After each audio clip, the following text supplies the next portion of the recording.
Welcome back, you beauties. You can tell by the smile on my face, I'm already enjoying this little moment right here. Sometimes a single act of kindness is all it takes to spark that ripple effect, the butterfly effect, if you will, one that changes lives in the most unexpected ways. Now, for Jonathan Anser, a very devoted father and journalist, it all began with a moment that completely reshaped his journey. And he is joining us now for our very first Brews and Breakthroughs, a heartfelt new segment brought to us by JACOBS, a very good friend of ours, because they give us these moments. And of course, we are going to take that moment to pause, pour a cup, and dive into stories that truly matter. And each week, we're going to be sharing a rich, meaningful conversation, just like the coffee, someone making a real impact, celebrating the everyday heroes who uplift their communities, one selfless act at a time. One cup, one story, one breakthrough. Now, inspired by the incredible legacy of James Harrison, the man with the golden arm, and driven by the hope of protecting his daughter and countless others just like her, Jonathan rolled up his sleeve, just the one, not once, but 72 times. And what began as admiration then grew into a powerful mission. Today, he's more than a storyteller, he's a lifesaver, literally, proving that compassion is truly contagious. You started something, my friend. You started. Can I shake your hand first of all? And I'm doing that just to leech some of your awesomeness. But it terrifies me to think about these sorts of gateways, which I know will come. That's life. And I have a daughter that I'm very closely connected to. That moment for you, take us back when you realized that your daughter would need that transfusion. Take us through that moment. So it was 10 years ago. She was 5. Wow. That's my daughter's age right now, wow, sure. Yeah. And she was diagnosed with a very, very rare condition called pure red cell aplasia. And what it means is that her bone marrow went on strike and wasn't making red blood. And so we started this long process, and part of the treatment, just to keep her alive, was red blood that she needed, so transfusions. And it started once a month to get a transfusion, and then it became more and more, and soon she was dependent on these transfusions, and I could see how they actually changed her life.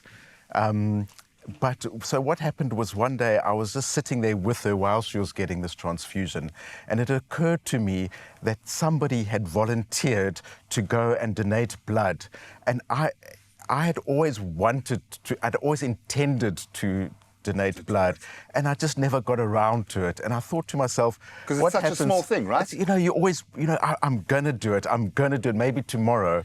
And then it occurred to me, well, what happened if the person whose blood is here had my mentality and didn't get around to it?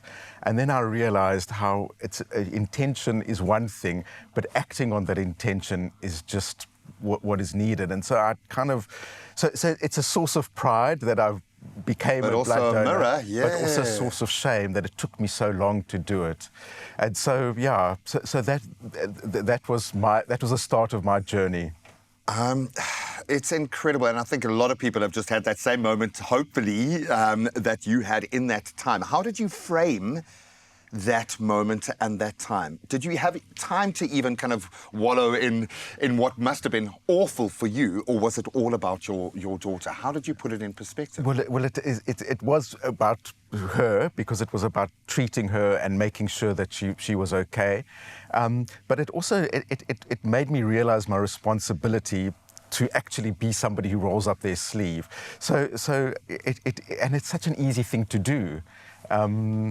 There's so many people who I think intend to do it and just never get round to it. So I'd like to encourage those people to actually start getting round to it. And the crazy thing is, we're about 3 or 4 days away from that critical line, in terms of our blood stocks. And it really is as simple as saving a life by just going in to donate.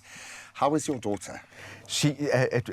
That's another show, because she eventually had a bone marrow transplant. Wow. And we found a donor in Poland that was, the bone marrow registry had gone on the international search for a donor. And they're incredible in their own right. They are unbelievable, their devotion and dedication to her.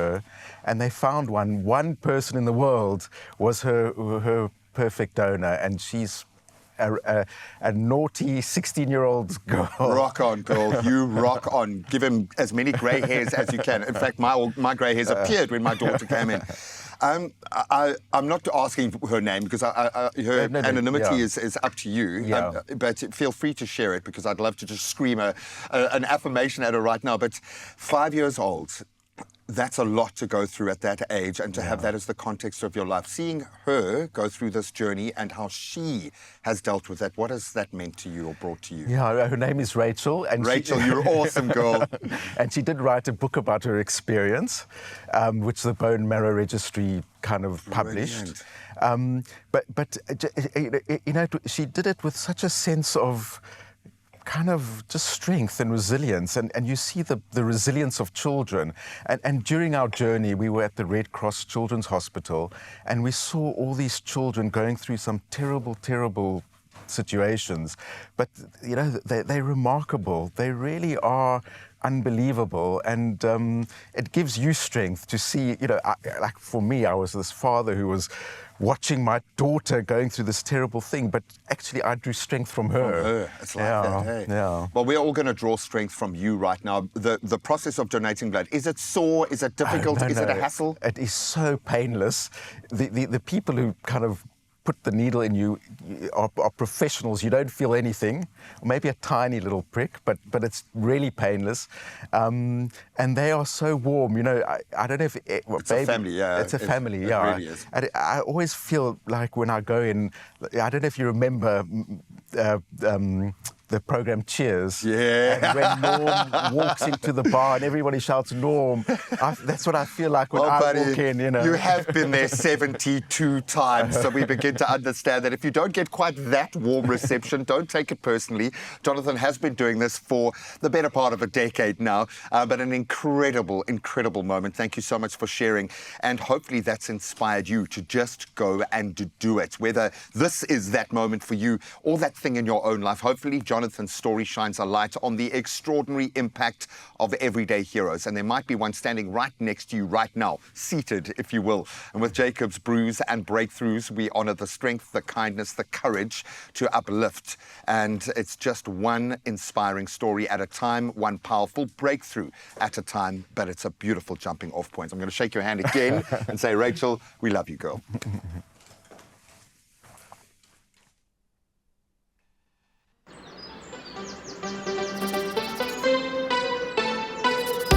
Find your wonderful. JACOBS, wunderbar.